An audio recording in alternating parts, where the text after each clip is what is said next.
একজন fashion content creator হিসেবে ক্যামেরার সামনে থাকতে হয় 24/7, আর চোখের নিচে ডার্ক সার্কেল আমাকে অলওয়েজ ইনসিকিউর করতো।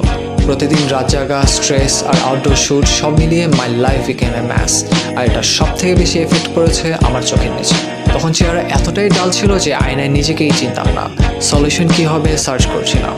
এক ফ্রেন্ড বললো রেলম্যানে আই ক্রিম ট্রাই কর। আই থট আইটা herbal product, but guess what, this is 100% natural, no chemical, no bullshit. Aloe vera plus cucumber, যেটা চোখের নিচে কালচে দাগের জন্য দরকার। After 1 week I could feel the change, not just my skin but my confidence too. আমি প্রতিদিন 2বার ইউজ করি, সকালে শাওয়ারের পরে একবার, রাতে ঘুমানোর আগে একবার। অনেস্টলি মাত্র 2 মিনিট লাগে, জাস্ট একটু নেই, ট্যাপ করে অ্যাপ্লাই করি। মাত্র 10 দিনে আমি ভিজিবল চেঞ্জেস লক্ষ্য করি, আর 2 weeksের মাঝে আমার dark circle almost gone. This product literally change my life. যদি আমার মতো সেম প্রবলেম ফেস করে থাকেন তাহলে প্রোডাক্টটি একবার ইউজ করুন আর নিচে দেওয়া বাটনে ক্লিক করুন।